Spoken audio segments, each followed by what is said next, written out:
जय श्री कृष्ण। आप सभी को विजया एकादशी के पारण दिवस की ढेरों शुभकामनाएं।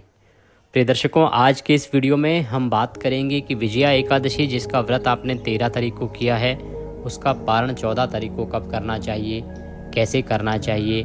घड़े की आपने स्थापना की होगी तो उस घड़े का आपने क्या करना है, वो घड़ा किसे दान देना है या विसर्जन करना है, उसमें जल भरा होगा उस जल का क्या करना है, क्या आपको खाना चाहिए, पारण के समय पर क्या भोग लगाना चाहिए भगवान को, और किस प्रकार से ये पारण किया जाना चाहिए। संपूर्ण शास्त्रीय जानकारी आपको इस वीडियो के माध्यम से प्रदान की जाएगी। आइए जानकारी आरंभ करते हैं। आपसे निवेदन है कि वीडियो यदि थोड़ा सा भी अच्छा लगे तो एक बार लाइक अवश्य कीजिएगा और चैनल पर नए हैं तो सब्सक्राइब करते जाइएगा, क्योंकि ये एक प्रतिष्ठित ज्योतिष संस्थान का चैनल है। यहाँ सभी जानकारी ज्योतिष शास्त्र और पंचांग के आधार पर ही दी जाती है। हमारा एक विस्तृत चैनल है देवभूमि धार्मिक, जिसमें हम विस्तार से बड़े बड़े वीडियोस में बताते हैं।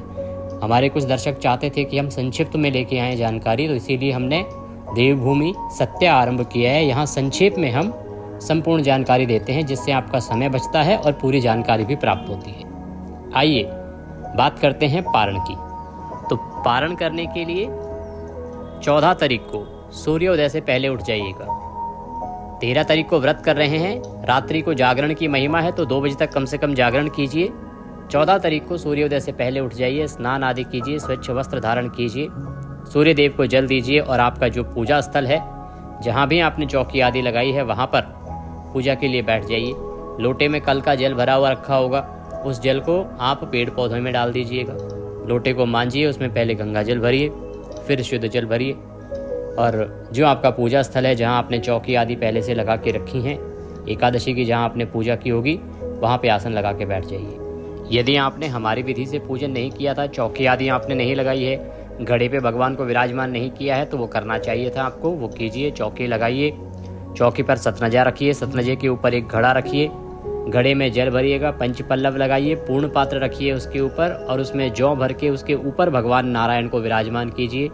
भगवान विष्णु की कोई प्रतिमा हो आपके पास, नहीं तो शालिग्राम भगवान होंगे, लड्डू गोपाल जी होंगे, उनको भी विराजमान कर सकते हैं। जिनके पास ये ना हो वो तस्वीर भी रख सकते हैं, पर सावधानी से, जिससे कि वो गिरे ना।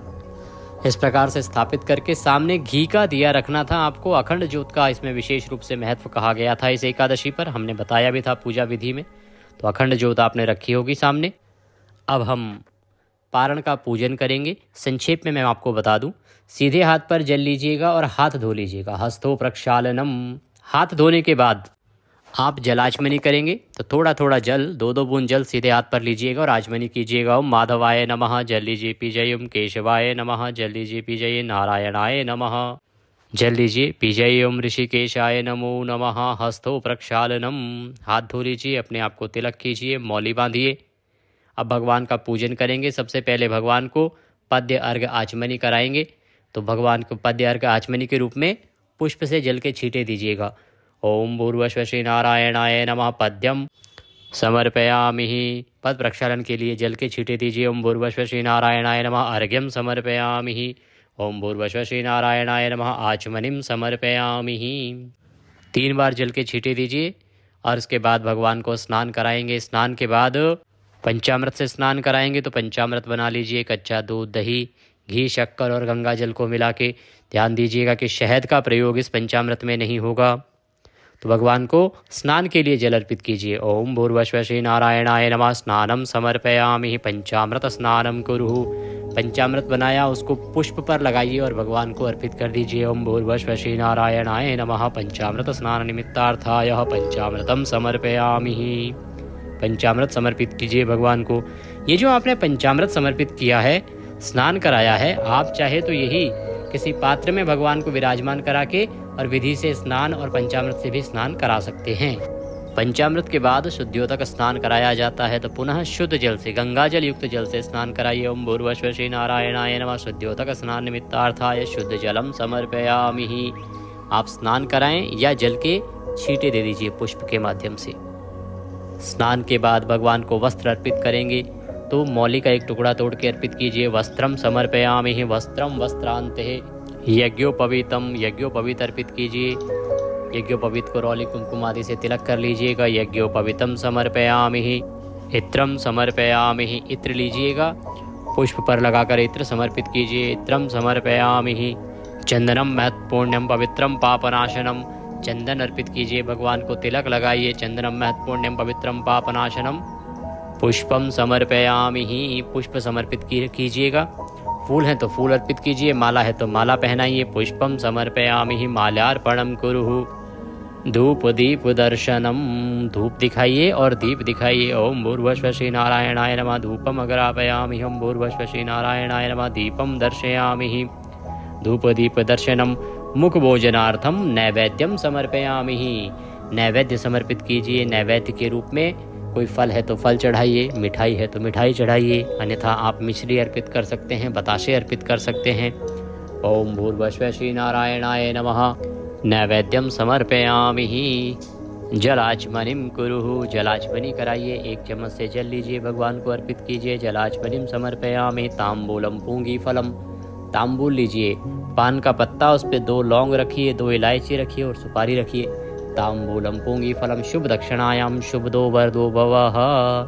तो तांबूल अर्पित करने के बाद भगवान को शुभ दक्षिणा अर्पित करेंगे। जो भी दक्षिणा चढ़ाना चाहते हैं दक्षिणा अर्पित कीजिए। शुभ दक्षिणायाम समर्पयामि शुभ दो वरदो भवः, हाथ जोड़ के और भगवान को नमस्कार कीजिए। इसके बाद आप भगवान को भोग प्रसाद जो आपने बनाया हो पारण के लिए, आप जो भी सात्विक भोजन चाहें बना सकते हैं। पीले चावल का इस एकादशी पर बड़ा विधान है, तो पीले चावल बनाएं, थाली लगाएं, भगवान के सामने रखें, तुलसी पत्ता उसमें रखें। हम मंत्र पढ़ते हैं, ओम नाभ्य आशेदंतरिक्षं शेषनो जो हो समवर्ततः पद्भ्यां भूमि दिशां श्रोत्रां तथा लोकां कल्पयनः।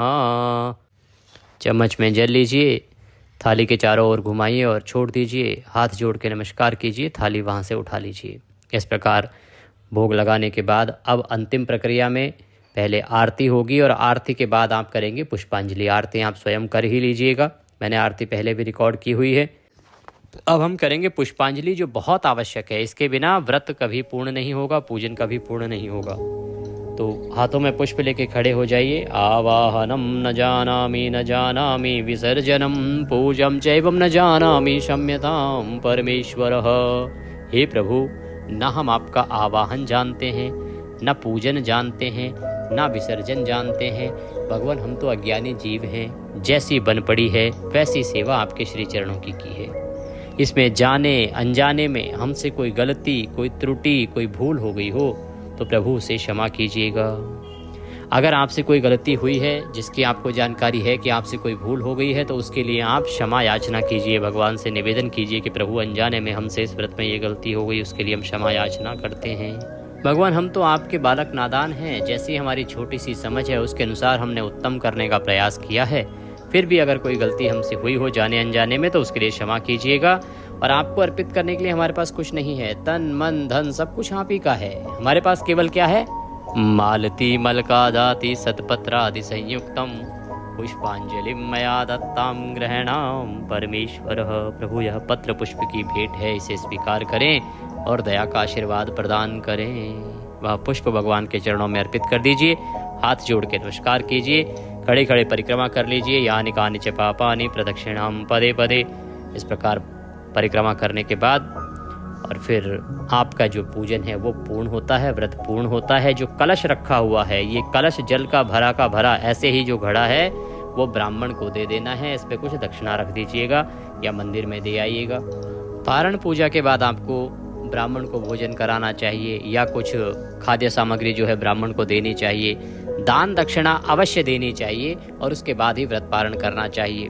हमें यदि दक्षिणा आदि कुछ भी भेजना चाहते हैं तो आपके स्क्रीन पर नंबर आ रहा होगा 900 से, उस पर भेज सकते हैं, या जो QR कोड दिया गया है उसके साथ में उसको स्कैन करके उस पर भी भेज सकते हैं। ये कार्य करने के बाद आप आसन लगा के बैठ जाएं, मुंह में तुलसी का पत्ता रखें, जल पिएं और व्रत का पारण करें। उससे पहले 5 बार बोलिएगा ओम नमो भगवते वासुदेवाय, ओम नमो भगवते वासुदेवाय। भगवान से निवेदन कीजिएगा कि प्रभु, ये तुलसी दल और जल से मैं अपने व्रत का पारण कर रही हूँ या कर रहा हूँ, इसे स्वीकार करें। इस प्रकार से आप पारण कीजिएगा। इससे क्या होगा कि यदि आज आपका कोई और दूसरा व्रत भी होगा, जैसे प्रदोष व्रत कर रहे हैं, तो वो भी खंडित नहीं होगा। अब प्रश्न उठता है कि पारण करना कब है? देखिए, पारण का जो नियम कहता है वो कहता है कि पारण सदैव व्रत के अगले दिन सूर्योदय के बाद और हरिवासर का समय निकल जाने के बाद किया जाना चाहिए। इन सभी नियमों को ध्यान में रखते हुए पारण के लिए सबसे शुभ समय जो रहेगा वो तो रहेगा 8:30 बजे से 9:15 बजे के बीच में, और अन्यथा आप सुबह सूर्योदय 7 बजे से और 9:15 बजे के बीच में भी पारण कर सकते हैं। ये थी जानकारी पारण के विषय में। संक्षिप्त में समझाने का प्रयास किया है, जितना हो सके शेयर कीजिएगा। विस्तृत जानकारियों के लिए आप हमारा देवभूमि धार्मिक ज्वाइन कीजिएगा, और अगर हमारे आप इस चैनल पर नए हैं तो सब्सक्राइब अवश्य करते जाइएगा, क्योंकि यहाँ संपूर्ण शास्त्रीय जानकारियाँ बहुत कम समय में आपको प्रदान की जाएंगी। इसी के लिए चैनल बनाया गया है। हरे कृष्ण।